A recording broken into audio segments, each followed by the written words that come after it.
Kanchipuram వకుడా silks నాణ్యత మా ప్రాధాన్యత. మదీనాగూడ, మియాపూర్, హైదరాబాద్ లో త్వరలో శుభారంభం.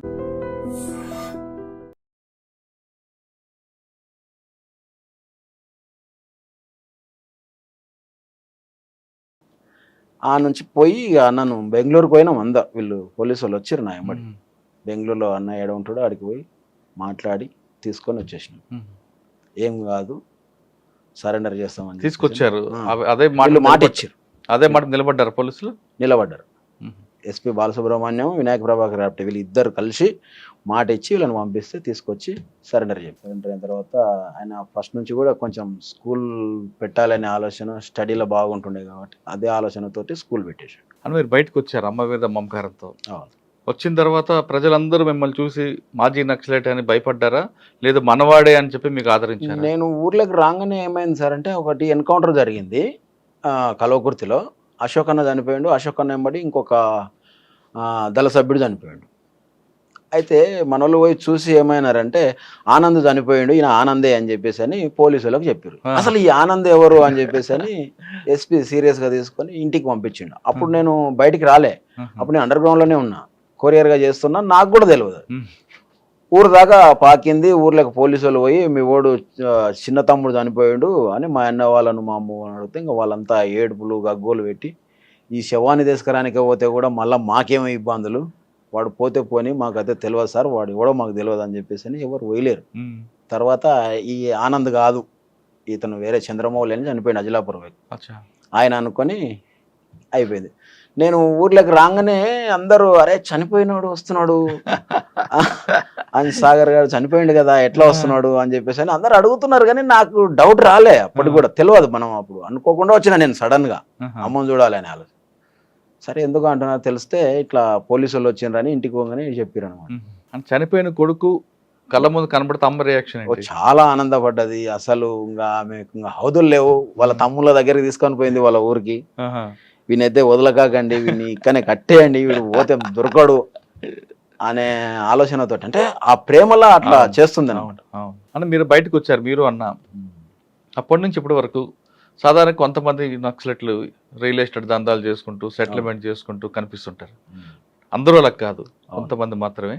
కొంతమంది ఇప్పుడు కూడా పార్టీ నేర్పిన క్రమశిక్షణతోని అదే మాట మీద నిలబడి ప్రజల కోసం పనిచేసే వాళ్ళు ఉంటారు, మీలాంటి వాళ్ళు కొంతమంది. మీరు ఆ దారి ఎత్తుకోకుండా ఈ దారిలోకి ఎందుకు వచ్చారు? అంటే ఈరోజు ఈ ఉన్నటువంటి వ్యవస్థ చాలా ఘోరంగా ఉంది. చిన్న చిత్క వాళ్ళను కూడా ఇబ్బందులు పెట్టి లేనిపోని సమస్యలు ఇరికిచ్చే లెవెల్కి వచ్చేసారు. అటువంటి టైంలో మనకి ఎందుకు, మనం వచ్చినాం కదా బయటికి, మనం ఏందో మనం వద్దనుకున్నాం.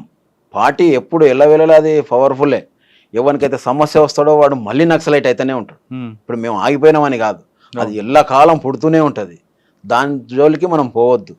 మనం వద్దనుకున్నాం, సరెండర్ అయినాం. మన భవిష్యత్తు ఏందో మనం మంచిగా బతకాలి, కానీ వేరే ఎటువంటి ఏ దానికి కూడా పోవద్దు అని చెప్పేసి అని మా కుటుంబం జీవనాధారం కోసం బతుకుతున్నాం. అంటే మాకు శాతగాక బయటకు వచ్చినట్లే ఒక రకంగా చెప్పాలంటే. నల్లమల్ల అనగానే ఒకప్పుడు పీపుల్స్ వారికి పెట్టిన కోటది. అటువంటిది నల్లమల్ల పూర్తిగా పార్టీ వెళ్ళిపోవడం మీరు ఏ విధంగా అర్థం చేసుకుంటారు? అంటే ప్రజలకి ఫారెస్ట్ వచ్చేసి చాలా చిన్న ఫారెస్ట్.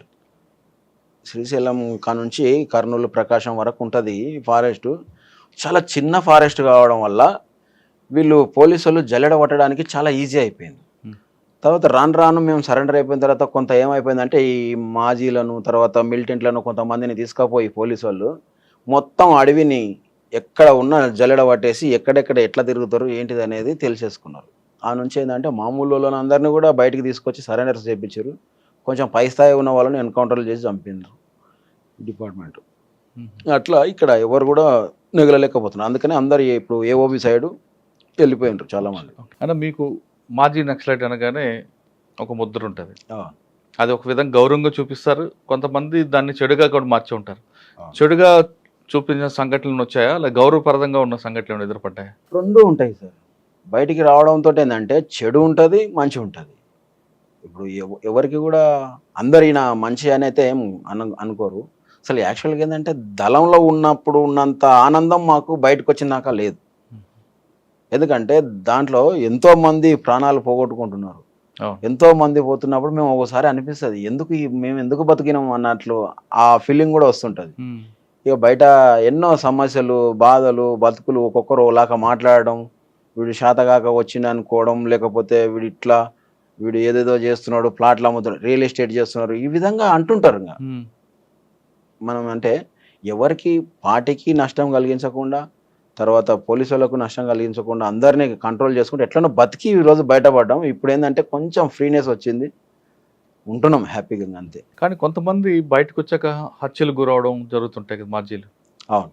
అటువంటి చూసినప్పుడు ఏమనిపిస్తుంటుంది? అంటే ఏదైనా తప్పు దోవలో ఉన్నటువంటి వాళ్ళకు మాత్రమే తప్ప ఎవరికి కూడా హత్యల వరకు అయితే రాలే. మాజీలు మస్తు మంది సరెండర్ అయ్యారు, బతుకుతున్నారు. ఎవరి దారిలో వాళ్ళు బతికిన వాళ్ళు మంచిగానే ఉన్నారు. ఉమ్. ఇక కొంతమంది బయటికి వెళ్ళి ఆశలకు ఎక్కువ పోయిన వాళ్ళు కూడా ఇబ్బందులలో పడిపోయారు తప్ప ఉమ్. వేరే ఎలాంటిదైతే ఏం లేదు. ఓకే. అనిపిస్తుంది, బాధ అనిపిస్తుంది. చనిపోతుంటే అరే అందరం కలిసి పని చేసినాం వెనుకటికి, ఇట్లాంటి వాళ్ళల్లో ఈ విధంగా కనుమరుగవుతున్నారు కదా అని చెప్పేసి అని బాధ అనిపిస్తుంది.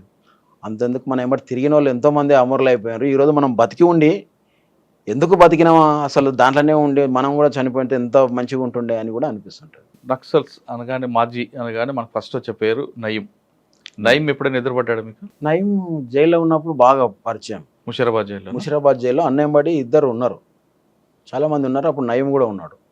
ఆయనతో పాటు నమాజ్ వీళ్ళు కూడా చేసేది, అందరు నమాజ్ చేస్తుండ్రి. అంత నయీం కలిసేది అప్పుడు జైల్లో కూడా మాట్లాడుతుండే నా దగ్గర. అందరం అప్పుడు మాట్లాడిందే తప్ప బయటకు వచ్చిన తర్వాత నల్గొండ వాళ్ళు కొంతమంది ఫోన్ చేసి ఇట్లా అన్న రమ్మంటున్నాడు, కలుస్తామంటున్నాడు.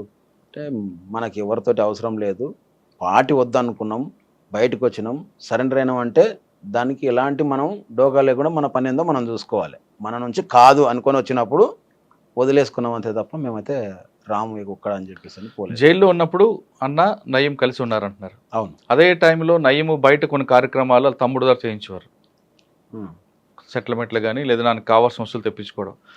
ఆ క్రమంలో మీకు ఎప్పుడైనా ఎదురుపడి పలానా వస్తువు కావాలని కానీ లేదంటే పలానా పని చేసి పెట్టిన ఎప్పుడో మీకు ఆదేశించాడా?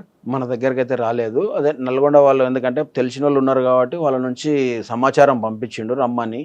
మేము వెళ్ళలేదు. అన్న కూడా జైల్లో ఉన్నప్పుడు. జైల్లో ఉన్నప్పుడు కలిసారా ఎప్పుడైనా? కలిసినాం జైల్లో. ఏమంటారు ఆయన? అంటే అప్పుడు ఎంతసేపు ఉన్నా పోరాటాల వైపే మాట్లాడుతున్నాండ్రి. ఆయన జైలు నుంచే సరెండర్ అయ్యిండు.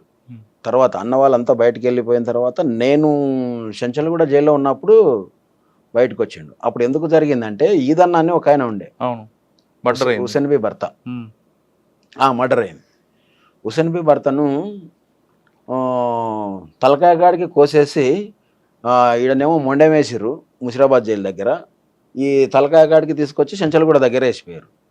తర్వాత వాళ్ళిద్దరు వాళ్ళ కజిన్ బ్రదర్స్ వాళ్ళు అరెస్ట్ అయ్యి జైలుకి వచ్చిండ్రు. చెంచల్ కూడా నేను ఉన్నప్పుడే వచ్చిర్రు వాళ్ళు. చెంచల్ కూడా జైలుకి మీరు ఎందుకు వెళ్ళారు? నేను సరెండర్ అయినప్పుడు జైల్లో పెట్టిరు.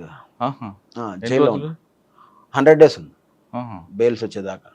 100 days ఉన్నప్పుడు వాళ్ళు అది జరిగి లోపలికి వచ్చిన తర్వాత వాళ్ళ మీద ఏంటంటే పార్టీ ఇట్లా చంపుతారు అని చెప్పేసి అని వాళ్ళ ఇద్దరిని తీసుకుపోయి చంపేసింది. పార్టీ చంపడం వల్ల ఈయన నయీం లోపలనే సరెండర్ అయ్యి బయటకు వచ్చేసి ఆ నుంచి అరాచకాలకు స్టార్ట్ అయింది. అంటే అటువంటి వాళ్ళు కొంతమంది, అందరూ కాదు, ఒక్కొక్కరికి ఒక సమస్య, ఒక ఇన్సిడెంట్ వల్ల ఇట్లా జరిగింటుంది. అంటే మీరు పార్టీలో వెళ్ళడానికి ప్రధాన కారణం హాస్టల్లో సరైన సౌకర్యాలు లేకపోవడం, విద్యార్థి దశ నుంచే మీకు జరిగిన అక్రమాలపై పోరాటం చేశారు. అక్కడి నుంచి ఇప్పుడు చివరిగా చెప్పండి, ఇప్పుడున్న పరిస్థితుల్లో విద్యార్థులందరూ కూడా ఇటువంటి సమస్యలు ఇప్పటికీ ఎదురవుతుంటాయి, ఇంకొక రకంగా అవుతుంటాయి. ఒక హాస్టల్ కాకపోవచ్చు, ఇంకో ధర అవ్వచ్చు, భోజనం కాకపోవచ్చు, ఇంకొకటి అవ్వచ్చు. ఇటువంటి సమస్యలకు పోరాటం చేయాలంటే ఆ పోరాటం ప్రజాస్వామ్యబద్ధంగా చేయమంటారా, లేదు మీలాగే ఆ దారిలో వెళ్ళమంటారా? అంటే ప్రజాస్వామ్యబద్ధంగా అంటే ఈ వ్యవస్థ ఎట్లా ఉంది అంటే ఎవరైతే డబ్బు ఉంటే వాడే హై రేంజ్లో వెళ్ళిపోతున్నాడు తప్ప మామూలు ప్రజలు ఎవ్వరు కూడా పోవడానికి, వాళ్ళకి లాస్ట్ తిండికి ఎక్కడైతే ఇబ్బంది ఎదురవుతుందో, కష్టాలు ఎక్కడ మొదలవుతావో వాళ్ళు కంపల్సరీ కమ్యూనిజం వైపు వెళ్తారు. ఏ విద్యార్థి అయినా కంపల్సరీ ఆలోచన స్టార్ట్ అవుతుంది. ఇంకా వీళ్ళు నిర్బంధం ఎంత చేస్తే అంత తొందర స్టార్ట్ అవుతుంది. ఇప్పుడు ఉన్నటువంటి ప్రభుత్వాలు చేసేటువంటి నిర్బంధాలను బట్టే చాలామంది ఆకర్షితులవుతారు. కమ్యూనిజం అనేది ఎప్పటికీ కూడా ఆగదు, ఖచ్చితంగా పెరుగుతుంది. తగ్గిపోతుంది అనేది అయితే మాత్రం ఉండదు. నేను ఆ విధంగా చెప్పవచ్చో చెప్పకూడదు కానీ అంటున్నా. ఎందుకంటే సమస్య వచ్చినోనికల్లా ఏమవుతాడంటే అటువైపు ఆలోచన చేస్తారు. చాలామంది స్టూడెంట్స్ చేస్తారు. ఇప్పుడు కాలేజీలో ఉన్నటువంటి పిల్లలు కూడా ఉద్యోగాలు లేవు.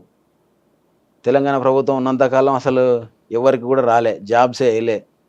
ఇవాళ ఇప్పుడు కొత్త ప్రభుత్వం వచ్చింది, కాంగ్రెస్ ప్రభుత్వం, ఈయన వేస్తాడా వేయడా కూడా తెలియదు. అంటే ఇటువంటి వాళ్ళు ఎంతోమంది వెయిట్ చేస్తూ చేస్తూ ఏమైపోతారంటే ఇవి ఇంతే, ఈ ప్రభుత్వాలు సవ్యంగా జరగవు కాబట్టి ఈ వ్యవస్థ నుంచి మారము అనే ఆలోచన వచ్చిన వాళ్ళందరూ కూడా మ్యాక్సిమం అటువైపు చూస్తారు, ఎప్పటికీ ఆగదు. అంటే నేను అంటున్నది ఏంటంటే ఒక రైలు టైపు ఈ నక్సలిజం అనేది అని అనుకుంటున్నా. ఇప్పుడు ఈ నుంచి ఢిల్లీ పోతుంది ట్రైను, సికింద్రాబాద్లో బయలుదేరేదంటే ఢిల్లీ దాకా వెళ్తుంది. దాంట్లో ఎక్కే వాళ్ళు ఎక్కుతూనే ఉంటారు, దిగే వాళ్ళు దిగిపోతూనే ఉంటారు, మళ్ళీ అక్కడ ఎక్కే వాళ్ళు ఎక్కుతుంటారు, లాస్ట్ గమ్యం అయితే చేరుతుంది.